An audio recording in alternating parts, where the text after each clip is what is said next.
O polêmico iceberg do Brasileirão. Vamos Sejam ver. muito bem-vindos a mais um vídeo. E nesse mês, vamos ver o iceberg do Campeonato Brasileiro. Imagino que a essa altura do campeonato, todos saibam o que é um vídeo de iceberg. Mas uma explicadinha rápida não mata ninguém. Então, basicamente, ao longo desse vídeo, teremos vários tópicos de acontecimentos que envolvem o Brasileirão, seja a série A, B, C ou D. Eles foram distribuídos em 5 camadas. Nas camadas de cima, os assuntos mais comentados e conhecidos. E quanto mais a gente desce, mais desconhecidos ou trágicos vão ficando os tópicos. Então, já chega de enrolação, vambora começar o vídeo.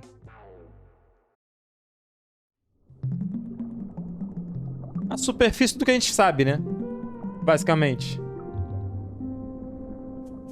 O Campeonato Brasileiro não surgiu de uma forma organizada e constante do jeito que a gente conhece hoje. Inclusive, foi um dos últimos campeonatos nacionais a surgir na América do Sul. Isso se dá, entre diversos outros fatores, pela grande extensão territorial do país. Então, os vários campeonatos estaduais meio que cumpriam a função de um nacional. Oficialmente, reconhecido pela CBF hoje, a primeira edição de um torneio nacional aconteceu em 1937. Depois disso, só em 1959. Olha que esse campeonato de 37 teve 6 jogos, né? Sei lá, 6 times, 8 times. Aí é meio pegado, né? Mas valeu. Aconteceu por livre e espontânea pressão da Conmebol para que o Brasil pudesse enviar um representante para a Libertadores. Mas a CBF só reconheceu esses torneios como campeonatos brasileiros muitos anos depois. O primeiro torneio criado com a intenção de ser um campeonato brasileiro aconteceu em 1971. Daí em diante, ele foi disputado em todos os anos, das formas mais variadas e com os regulamentos mais absurdos possíveis, até em 2003 se encontrar um padrão, que se mantém até hoje, na era dos pontos corridos. Vocês preferem pontos corridos ou mata-mata no chat? Pô, tipo assim, apesar de ser mais justo o pontos corridos, é bem mais justo, né? Pô, o mata-mata era maneirinho demais também, né? A Série B surgiu... Mas já tem a Copa do Brasil pra isso, então não vou reclamar. Surgiu em 1971, mas só veio a ser disputada regularmente na década de 80. A primeira edição da Série C ocorreu em 1981, mas também tiveram vários hiatos. Já a Série D vem sendo disputada desde 2009, e por algum milagre, de maneira ininterrupta. Ao longo da história do Campeonato Brasileiro, apenas 2 times nunca foram rebaixados da primeira divisão.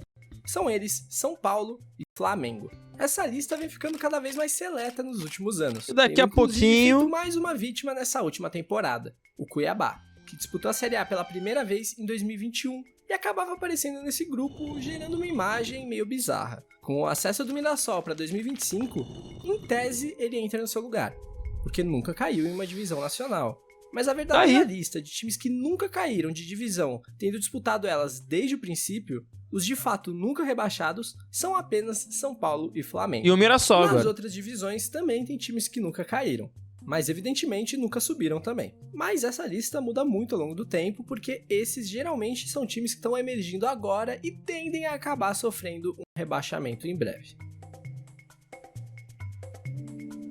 Esse é considerado o número mágico para escapar do rebaixamento na Série A do Brasileirão.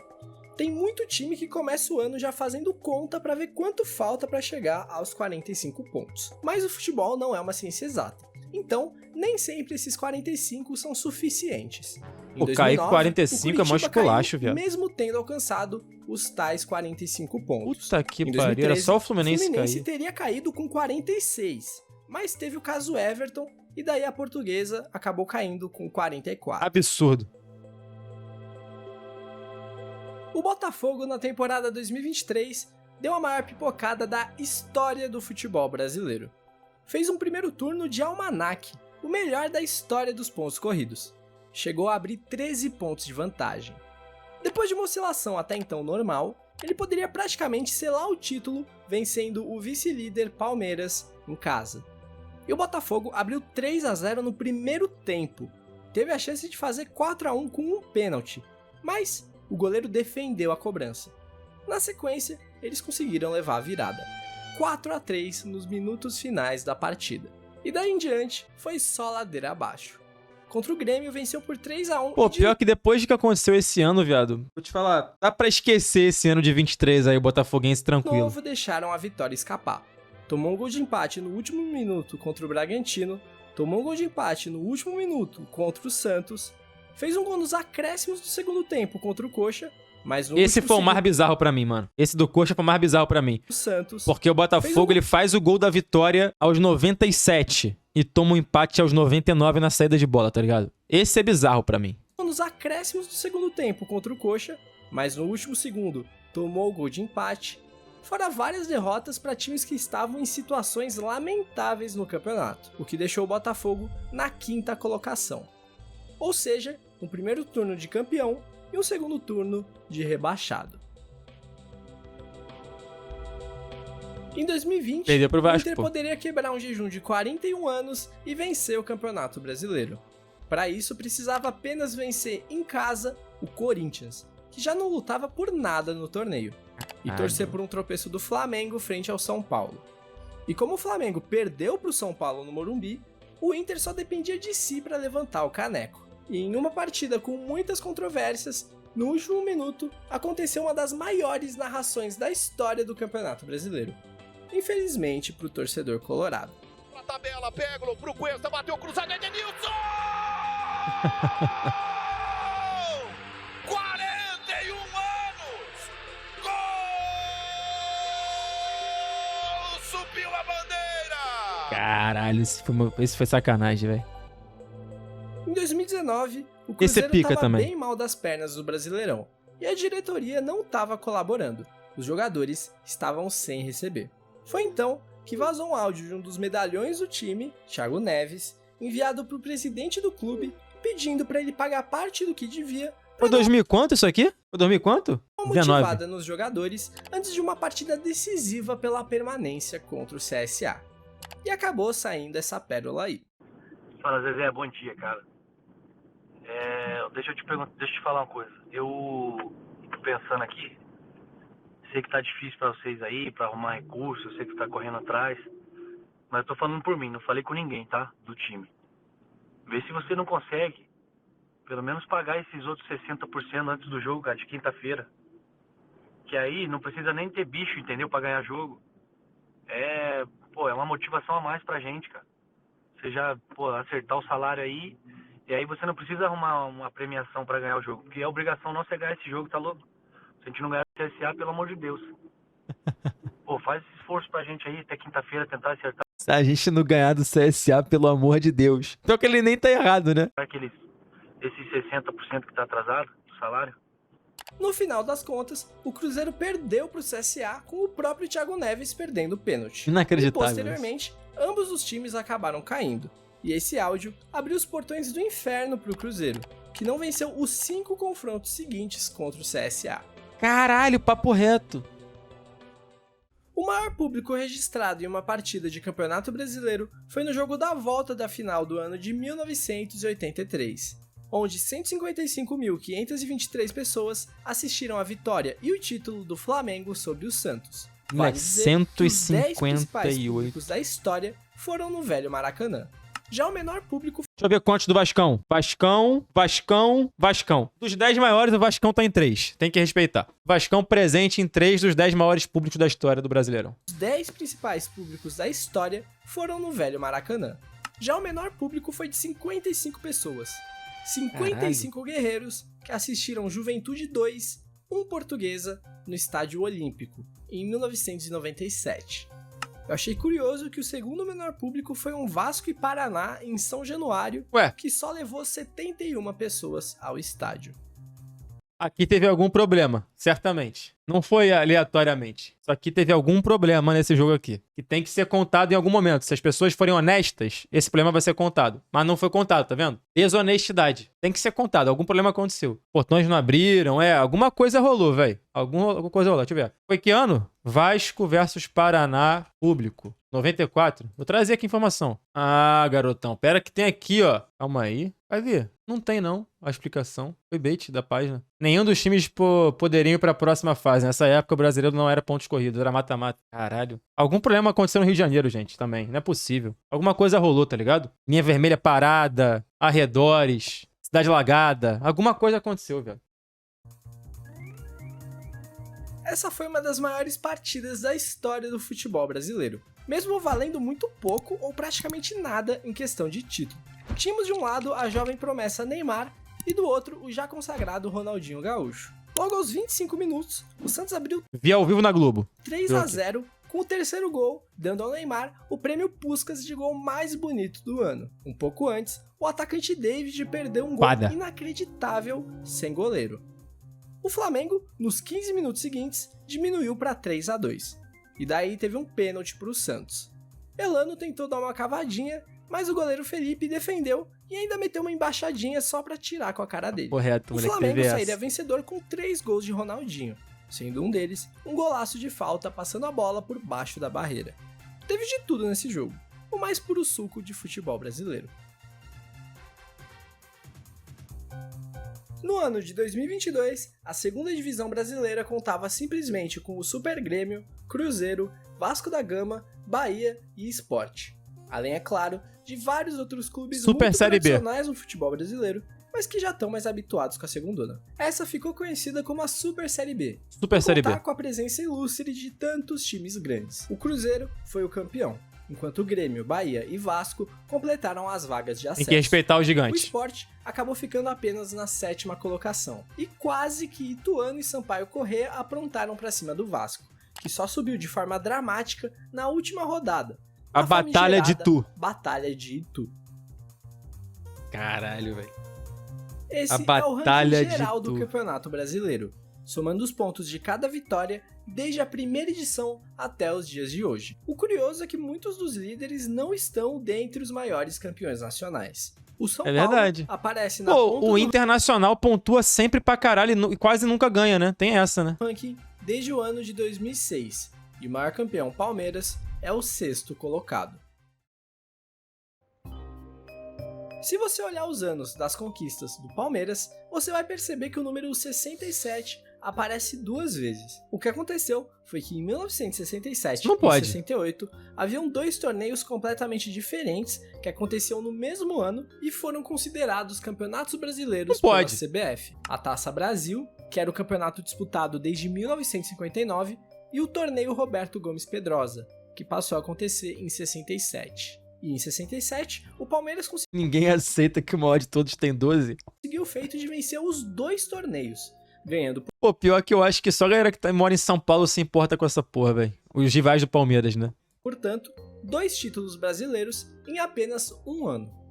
E isso é coisa de Palmeiras mesmo, porque em 2021 ele venceu 2 Libertadores em um só ano.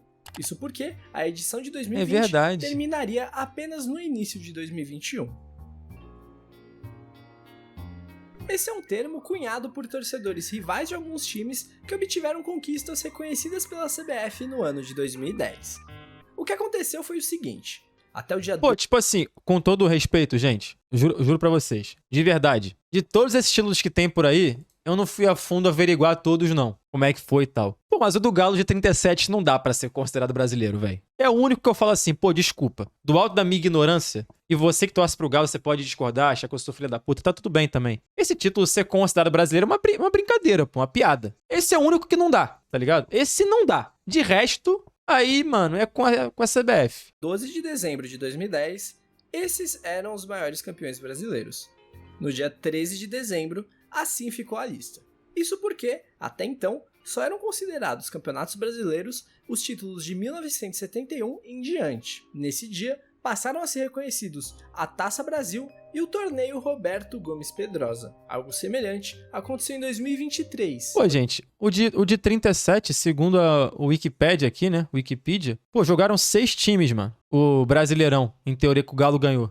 O Aliança de Campos dos Goitacazes de Rio de Janeiro, o Atlético Mineiro, o Fluminense, a Liga da Marinha do Rio de Janeiro, a Portuguesa de São Paulo e o Rio Branco de Vitória. 6 times jogaram e o Galo foi campeão. Aí. Pô, não tem condição, gente. Desculpa, pô. Liga da Marinha do Rio de Janeiro. Quando a CBF reconheceu o Torneio dos Campeões de 1937, vencido pelo Atlético Mineiro, como um campeonato brasileiro. Hoje, Sport, Ceará e Fortaleza lutam pelo reconhecimento do Torneio Norte e Nordeste como um título brasileiro, mas a princípio sem sucesso.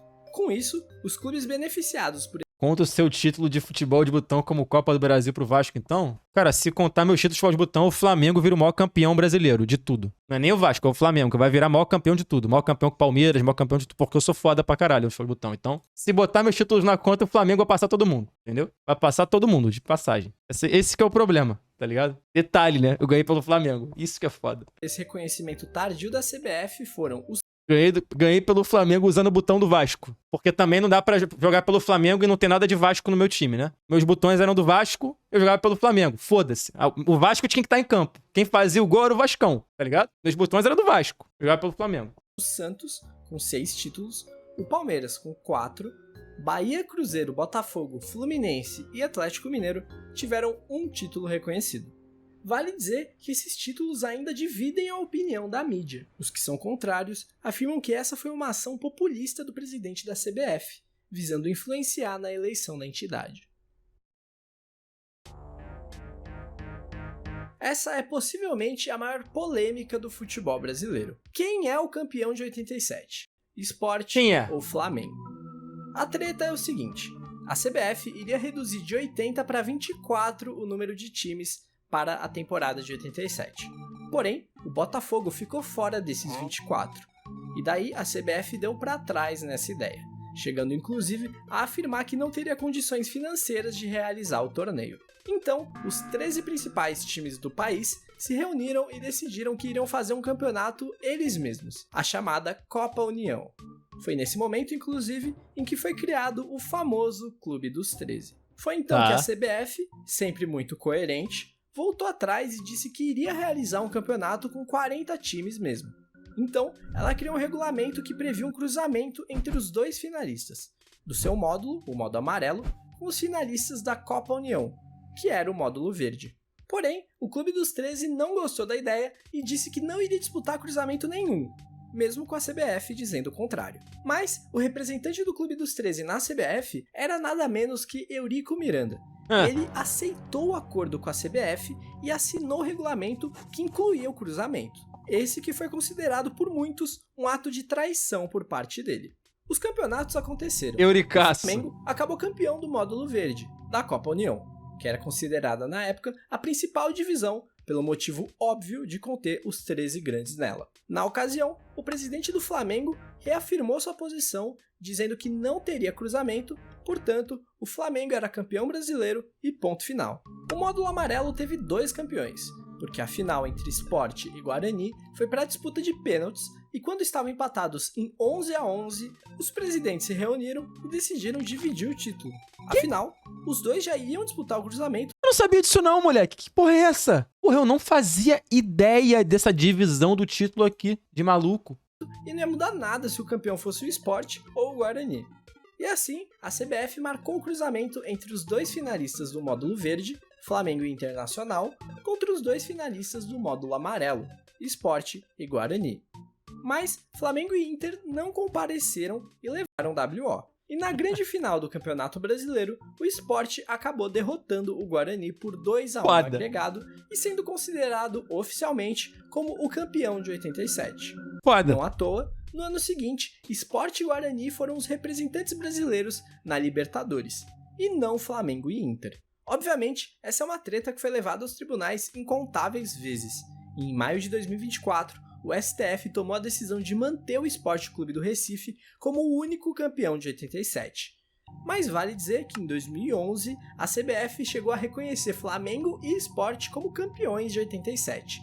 Mas pouco depois, essa decisão foi invalidada. Então hoje, oficialmente é do Sport, né? Oficialmente é do Sport. Pode ter a discussão moral da coisa, a discussão ética da parada, mas de forma oficial o Sport é campeão. Esse foi um troféu criado pela CBF em 1975 para ser o troféu do Campeonato Brasileiro. Horrível. Porém, os times na época não ficavam com a taça definitivamente. Ela retornava para o cofre depois da volta olímpica. Mas ficou decidido que o troféu original, o único produzido, seria dado para premiar o primeiro clube do Brasil, a partir de então, a ser tricampeão consecutivo do Campeonato Brasileiro. Ou ao primeiro que vencesse 5 vezes alternadamente. E o São Paulo acabou conquistando ela das duas maneiras, pois venceu o Tri em 2006, 7 e 8, sendo 2007 seu quinto título brasileiro. Portanto, o troféu foi entregue ao São Paulo em 2011, mas o Flamengo entrou com uma ação judicial para que a taça fosse entregue a ele, porque se eles fossem considerados o campeão de 87, eles seriam o primeiro pentacampeão de forma alternada. Sendo assim, em 2012, o São Paulo foi obrigado a devolver o troféu para a CBF. Em 2024, com o STF derrubando o recurso do Flamengo e considerando só o esporte como campeão de 87, a taça em tese deveria voltar a ser do São Paulo. Mas por enquanto, ela segue em posse da Confederação Tem algumas histórias aqui que eu não conhecia não, velho. Não decidiu o que fazer com ela. Em 1986, aconteceu mais um episódio de desorganização no Campeonato Brasileiro. A CBF, naquele ano, decidiu simplesmente juntar as séries A, B e C no mesmo campeonato. Por que não, né? O resultado disso é que tivemos 80 clubes disputando o Campeonato Brasileiro da Primeira Divisão. O campeão daquele ano acabou sendo o São Paulo, que venceu o Guarani nos pênaltis. Caralho! E esse foi o Vasco tomou 5-0 do Guarani. Vai tomar no cu, moleque. Nas oitavas de final. Ó, América do Rio, na semi contra o São Paulo. Tem que respeitar. Campeonato que deu início a toda aquela treta de 87 e a criação do Clube dos 13. A Guarani era pica, né? Eu tô ligado. Foi uma organização que defendia os interesses dos principais times do futebol brasileiro. Como eu disse previamente, o clube foi fundado em 87 para organizar o Campeonato Brasileiro daquele ano após a desistência da CBF. Como o próprio nome diz, surgiu com a junção dos 13 maiores do país, mas anos depois foram sendo incorporados novos clubes associados. Em 1997, Coritiba, Goiás e Sport passam a fazer parte do grupo. 2 anos depois, entram Atlético Paranaense, Guarani, Portuguesa e Vitória. Virou Clube dos 20, né? Tornado o Clube dos 20, o nome se manteve como Clube dos 13. No ano de 2000, após a CBF novamente desistir de organizar o Campeonato Brasileiro, foi o Clube dos 13 que assumiu a organização daquela que ficou conhecida como Copa João Avelange. Que caneco pro Vascão. Mais pra frente do iceberg. Fora isso, o clube também era aquele que negociava os direitos de transmissão do campeonato e os regulamentos com a CBF. Seu fim veio em 2011, por conta de várias brigas políticas que foram fazendo com que os clubes associados fossem saindo. A animação é maneira pra caramba. A melhor campanha da história do Brasileirão por pontos corridos foi do Flamengo em 2019. Ele conquistou impressionantes 90 pontos ao longo das 38 rodadas, sendo 28 vitórias, 6 empates e 4 derrotas. Vale destacar a campanha do Cruzeiro em 2003, que alcançou os 100 pontos, mas na época tinham 24 clubes na primeira divisão. Por isso, a campanha do Flamengo é a melhor por ter melhor aproveitamento. Já a pior campanha da história é da Chapecoense em 2021. A Chape conquistou 15 pontos, né, pontos, com 1 vitória, 12 empates e 25 derrotas. Essa vitória foi apenas contra o Bragantino na 20ª rodada. A melhor campanha na Série B é do Corinthians, em 2008, quando fez 85 pontos. Já a pior é do Duque de Caxias, que em 2011 conquistou somente E a do Fluminense, hein? 17 pontos. Durante a história do Campeonato Brasileiro, tivemos 6 títulos conquistados de forma invicta, mas 5 desses nem eram considerados campeonatos brasileiros até 2010, e são campanhas com pouquíssimos jogos disputados.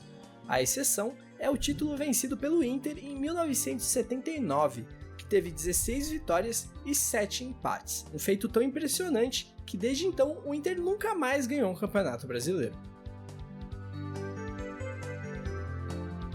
Essa é a maior goleada da história do Campeonato Brasileiro. Corinthians 10, 1 Tiradentes do Piauí, em partida válida pelo Brasileirão 10-1. de 1983. Teve outro placar com essa mesma diferença de gols, que foi a vitória do Vasco por 9-0 contra a Tunaluso em 1984. Tem que respeitar o Vascão, beleza? No ano seguinte. Mas se contarmos todas as divisões, a maior goleada se torna Brasiliense 10, 0 Interporto, pela Série D de 2023.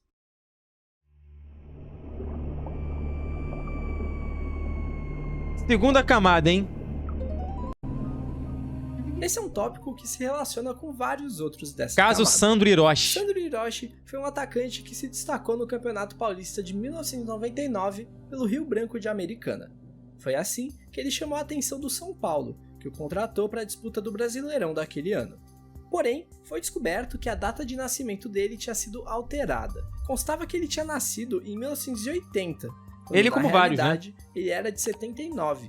Isso para que ele pudesse disputar um torneio juvenil anos antes, em 94, cometendo o famoso gato. Mas esse nem foi o maior problema. O que pegou Miau, mesmo né? foi uma pendência financeira entre Tocantinópolis e Rio Branco, os times anteriores dele, o que impediu o jogador de se transferir e ser escalado. Porém, Não teve Teve um gato famoso também que foi um do Figueirense do Corinthians, não era? É Figueirense ou Corinthians? Eu esqueci o nome dele, velho. Volante. Além do Sheik. Esqueci o nome dele, velho. Carlos Alberto. já tinha atuado em 2 partidas pelo São Paulo, a goleada por 6-1 sobre o Botafogo e o empate em 2-2 com o Internacional. Quando isso veio à tona, os times foram na Justiça Desportiva cobrar pelos pontos das partidas. E com isso, o Botafogo, que tinha sido rebaixado, ganhou 3 pontos Olha e aí. escapou da degola, jogando pra lá o Gama, que não tinha nada a ver com isso e ficou pé da vida, entrando Glorious. na justiça comum contra a CBF para reverter a situação. E os tribunais deram ganho de causa ao clube de Brasília. Por conta disso, a CBF se viu entre 2 decisões conflitantes na justiça e ficou impedida de realizar a primeira divisão do ano de 2000, porque era impossível criar um regulamento que atendesse às 2 decisões. Sandro Hiroshi, o pivô de tudo isso, foi punido com 180 dias sem poder entrar em campo por conta da maracutaia com a idade, mas teve apoio e permaneceu no São Paulo até 2002, quando passou a rodar pelo mundo da bola. Como a CBF tinha sido impedida de organizar Copa o Vascão Campeonato aí, ó. Brasileiro de 2000, quem ficou encarregado de realizar o torneio foi o tal Clube dos 13. O torneio recebeu o nome de Copa João Avelange, Que é Vasco. sendo essa a solução mirabolante para os problemas que a CBF tinha se metido. Para começar, todas as 3 divisões foram unificadas em uma só. Era uma salada com 116 clubes divididos em 4 módulos, que se cruzavam em um mata-mata para decidir o campeão. Esse cruzamento de módulos nos permitiu ver um modesto Malutron entre os melhores do país. Malutron. Vale dizer que esse torneio não teve rebaixamento e tivemos muitas polêmicas quanto à formação dos módulos, porque o módulo azul, equivalente à primeira divisão, contou com a presença de Bahia, América Mineiro e Fluminense, que não tinham subido para a primeira divisão, Fluminense, o primeiro da Série C. portanto não deveriam estar lá. Fora Gama e Botafogo, que também não desceram. Esse foi o campeonato brasileiro mais desorganizado da história.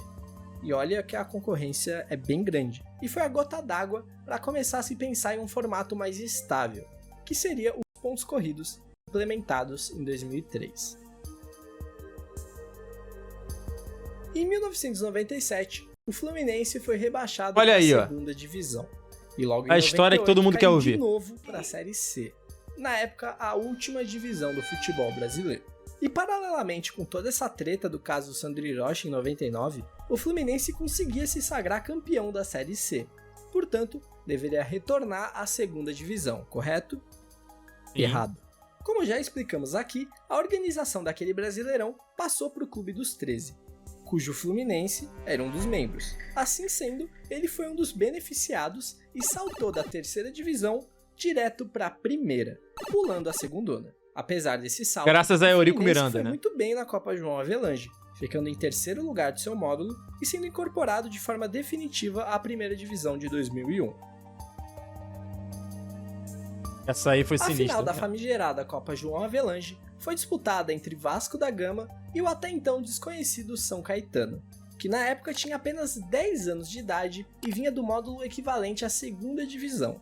A partida de ida em São Paulo terminou empatada em 1-1, e o jogo da volta estava sendo disputado em São Januário, mas com 23 minutos do primeiro tempo, Romário sentiu uma lesão e foi substituído. E quando ele estava saindo de campo, houve um tumulto na torcida vascaína que fez com que o alambrado cedesse, e vários torcedores feridos começaram a despencar no gramado. O que dizem é que 2 integrantes da organizada começaram a discutir, e eventualmente teria chegado um terceiro que puxou uma arma, girando um corre-corre que, somado à superlotação do estádio, Moleque, essa história da arma é doideira, tá? A história da arma é doideira. Vou até voltar. E vários torcedores feridos começaram a despencar no gramado. O que dizem é que 2 integrantes da organizada começaram a discutir e eventualmente teria chegado um terceiro que puxou uma arma, girando um corre-corre que, somado à superlotação do estádio, fez o alambrado ceder. A contagem de feridos chegou a 160 e, por sorte, não houve mortes. O jogo foi encerrado. Pô, eu não fui nesse jogo com meu pai, mas eu fui no do Maracanã. Ali mesmo, Eurico Miranda defendeu que a partida fosse reiniciada, mas o governador do Rio deu ordens para não retomar o jogo, pois não havia condição de se decidir o campeão brasileiro naquela situação.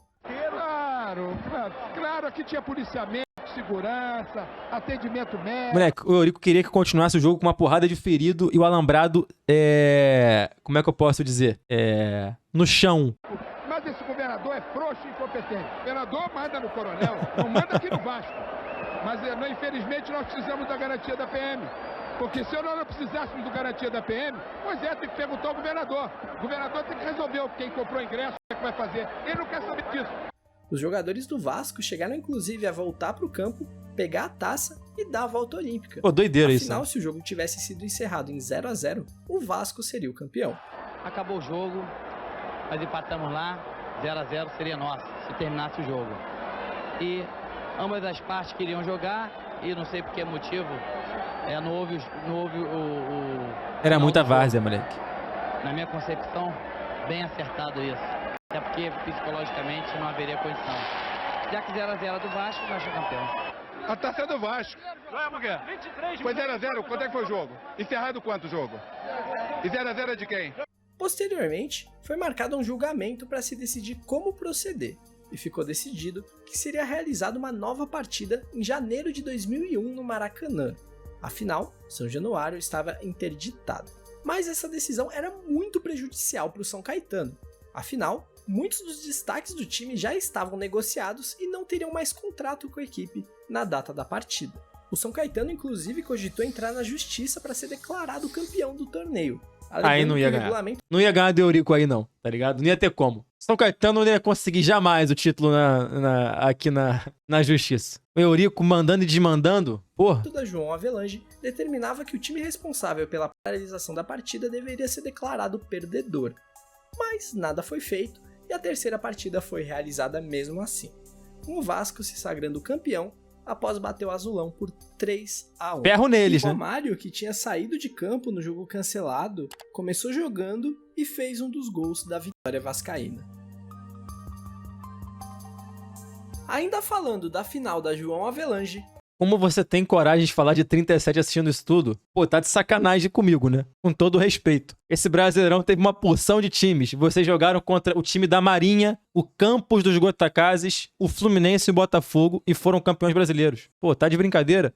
Eurico Miranda tinha ficado muito bravo com a forma que a Globo tinha feito a cobertura do desabamento do alambrado de São Januário. E ele decidiu então provocar a emissora. E como ele fez isso? Bom, o Vasco entrou em campo na partida decisiva com um logo imenso do SBT estampado na camisa. E detalhe, nem o SBT sabia. Eurico descreveu como uma homenagem. E isso evidentemente não agradou a Globo, que transmitia a partida para todo o país. E segundo Doideira, a torcida né? vascaína, E o SBT nem poderia pagar aqui pelo patrocínio, é proibido, né? essa foi uma declaração de guerra para a emissora, que tinha e ainda tem grande poder no futebol brasileiro, e que desde então passou a prejudicar o Vasco. Em 2019, o Santos venceu o Vasco Cara, por 3 o Vasco é muito protagonista, velho. Já perceberam isso? O Vasco é absolutamente protagonista do futebol brasileiro. Tudo envolve o Vasco, velho. a 0 em uma partida, digamos, infeliz do goleiro Sidão. A Globo tradicionalmente distribui um prêmio nos jogos que transmite, o craque do jogo. Porém, a decisão de quem era o melhor jogador da partida era feita de forma totalmente online em votação popular. E de forma irônica, o goleiro Sidão foi eleito com 90% dos votos o Porra, isso craque foi daquela duro, partida, gerando uma situação desconfortável para a repórter que teve que entregar o troféu e ao próprio goleiro. Posteriormente, a Globo foi processada e teve que indenizar o jogador pelo acontecimento. O final do Campeonato Brasileiro de 2013 foi marcado por uma polêmica coincidência na última rodada que selou o destino de um clube que até hoje não se reencontrou. No dia 7 de dezembro, o Flamengo escalou o lateral André Santos para o duelo contra o Cruzeiro. Porém, o jogador tinha sido expulso na final da Copa do Brasil e, portanto, estava suspenso e não poderia atuar. Outra partida importante nessa história aconteceu no dia seguinte, no dia 8. Inacreditável, né? Grêmio e Portuguesa empatavam em 0-0 em um jogo que até então não valia absolutamente nada, porque a Portuguesa já tinha escapado do rebaixamento na rodada anterior. Mas o problema se desenhou quando no segundo tempo a Portuguesa fez a pior substituição da sua história. Mas eles só saberiam disso dias depois. Everton entrou no lugar de Wanderson. A questão é que Everton também estava suspenso, tinha sido expulso na 36ª rodada e não poderia entrar em campo. Isso não existe, Os né? resultados daquele dia rebaixavam Náutico, Ponte Preta, Vasco e Fluminense. Porém, descobriu-se que 2 atletas tinham sido escalados de forma irregular naquela mesma rodada. Portanto, o Flamengo, pela escalação irregular de André Santos, perdeu 4 pontos, e com isso entrava na zona de rebaixamento, tirando da forca o seu rival Fluminense. Posteriormente, foi julgado que Everton, da Portuguesa, também havia sido escalado irregularmente, fazendo com que a Portuguesa perdesse 4 pontos e salvasse o Flamengo do rebaixamento. A torcida da Portuguesa não aceita essa história até hoje, o que é compreensível, pois o time nunca mais conseguiu retornar e apenas vagou no limbo do futebol brasileiro por anos. Existem diversas teorias que afirmam que, na realidade, a escalação de Everton foi proposital e orquestrada para salvar o Flamengo do rebaixamento em troca de uma compensação financeira. Será? Mas nunca foi encontrada nenhuma evidência disso. E todos os envolvidos Será que foi pra salvar o Mengalvio ou pra salvar o Fluminense? E aí? negam qualquer acusação do tipo. Tudo indica que foi incompetência mesmo. A Batalha dos Aflitos se refere ao duelo decisivo da Série B de 2005 entre Grêmio e Náutico, realizada no Estádio dos Aflitos. O Grêmio precisava de um empate para subir ou uma vitória para ser campeão. Já o Náutico só queria saber da vitória, que faria subir ao lado do Santa Cruz no quadrangular final. A situação financeira do Grêmio era tão ruim que, caso eles não subissem, existiam chances reais do clube decretar falência. Logo no primeiro tempo, o Náutico já desperdiçou um pênalti. Na segunda etapa, o Grêmio teve um jogador expulso e logo em seguida, outro pênalti marcado a favor da equipe do Porque esse Recife. jogo foi Foi absurdo, então que os moleque. jogadores do Grêmio, indignados, partiram para cima da arbitragem, o que resultou na entrada da polícia e na expulsão de mais 3 atletas gremistas. E só não foram 4, porque isso acarretaria no fim do jogo. A partida parecia impossível de se vencer. 7 contra 11, com um pênalti para ser cobrado Mano. e 25 minutos de acréscimo. Impossível para qualquer um, não pro Imortal. 11 contra 7. Vai tomar no cu, cara. 25 de acréscimo. O goleiro Galato defendeu a cobrança e no contra-ataque o atacante Anderson, de 17 anos, carrega a bola sozinho e marca o gol que dá o título da segunda divisão pro Grêmio em uma das partidas mais épicas da história do esporte. É inacreditável, com 7 homens em campo! Com 7 homens em campo, o Grêmio tá fazendo uma façanha. É só o Grêmio, é sua força, é sua fé. Eu nunca vi disso, o mundo nunca viu nada parecido. O Grêmio tá fazendo uma façanha extraordinária. Uma façanha que não tem na história do futebol mundial. 37 minutos. Nós já falamos do Internacional sendo campeão brasileiro invicto. Mas e o Atlético Mineiro, que em 1977 foi vice-campeão brasileiro invicto? Ao longo do torneio, o Atlético venceu 17 jogos e empatou 4. Porém, na final contra o São Paulo, o 0-0 persistiu durante todo o tempo regulamentar e toda a prorrogação, o que levou a disputa para os pênaltis, onde o São Paulo saiu vencedor por 3-2, 6-4 contra o Londrina, se consagrando campeão brasileiro. E detalhe, nesse mesmo ano, o Botafogo também foi eliminado invicto. Ele caiu na terceira fase, perdendo a vaga para o próprio Atlético Mineiro, porque só se classificava um time por grupo. Fica a curiosidade que o campeão São Paulo sofreu 4 derrotas ao longo do torneio. A última vez em que tivemos a presença de todos os campeões brasileiros juntos na mesma edição da primeira divisão foi em 2001, justamente no ano que consagrou o último campeão inédito até hoje, o Atlético Paranaense. Ah, o Atlético do Washington, não é? Esse é um conjunto de operações ainda em andamento, realizadas pelo Ministério Público de Goiás para investigar organizações criminosas ligadas a apostas esportivas que aliciam jogadores de futebol para cometer pênaltis ou levar cartões amarelos em troca de grandes valores em dinheiro. Ao todo, já foram investigadas mais de 10 partidas nos anos de 2022 jogador e 2023, pra caralho, viado. em que houve manipulação. Vários jogadores... Ah, o Washington foi 2004? Quem foi o do atacante do Cap, o Draco? Naquela época? Era o quê? Alex Mineiro, Kleber Pereira? Do Brasileirão, campeão. É isso mesmo. Já foram citados no processo. Grande parte foi afastada de seus clubes, sendo um dos maiores escândalos recentes do futebol brasileiro, que coloca em xeque muitos resultados desses últimos anos. Caralho, papo reto. Por onde anda Eduardo Bauer, mãe? Ex-Santos. Por onde anda? Em 2014, em pleno centenário, o Palmeiras lutava contra a terceira queda no Campeonato Brasileiro. E na última rodada, com um empate frente ao Atlético Paranaense, o torcedor palmeirense se via tendo que torcer para o Santos, pois uma vitória do Vitória jogaria o Verdão na segunda divisão nacional. E o Santos, que posteriormente se provou um grande amigo do Palmeiras, venceu o Vitória por 1-0 com gol de Thiago Ribeiro nos minutos finais da partida. Gol esse muito comemorado pela torcida alviverde no Allianz Parque, que teve seu centenário salvo pelo Santos. Santos sempre o Santos. Dentro ou O fora do futebol alçapão. brasileiro não é muito conhecido por ser rentável e seguro para times menores. Por isso, infelizmente, muitos times que já disputaram o Brasileirão não existem mais.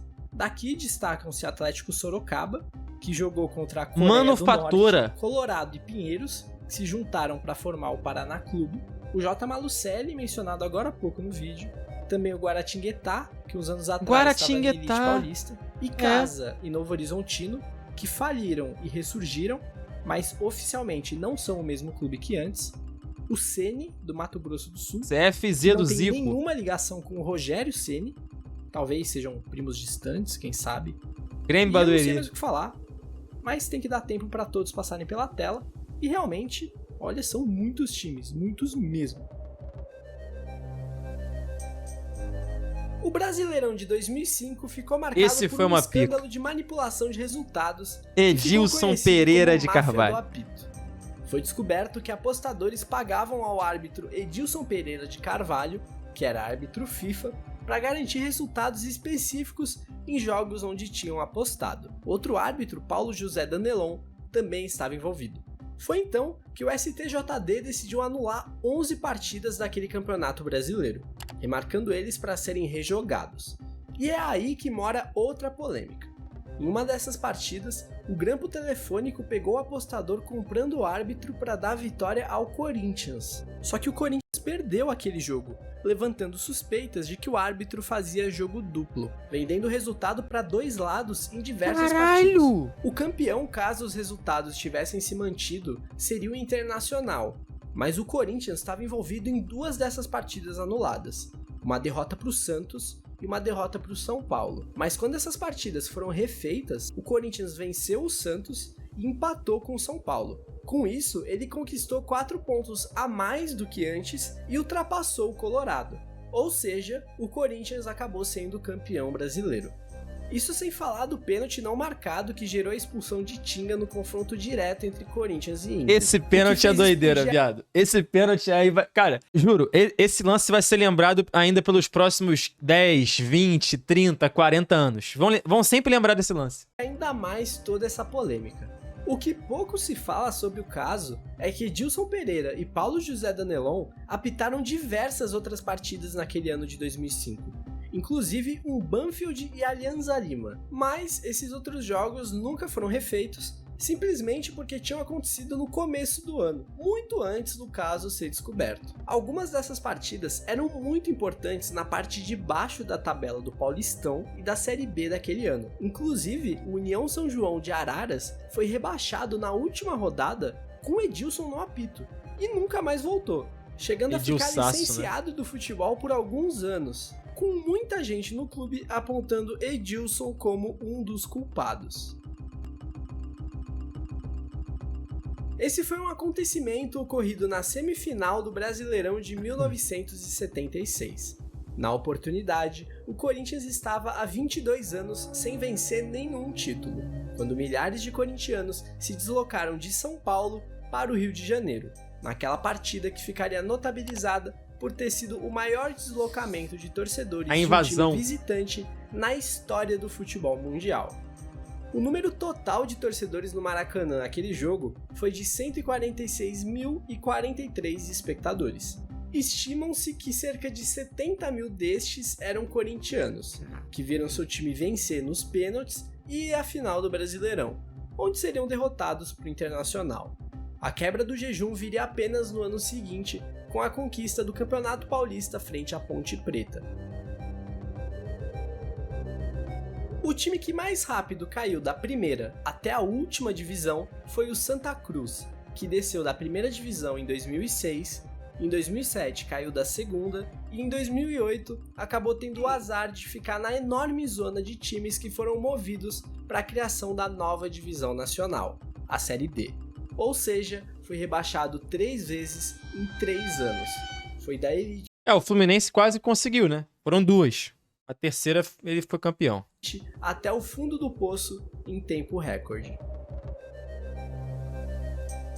Se teve quem caiu todas as divisões em 3 anos, o contrário também aconteceu. Em 2016, o CSA subiu como vice-campeão da Série D. No ano seguinte, foi campeão da Série C. E em 2018, foi vice da Série B, ficando apenas um ano em cada divisão e subindo todas.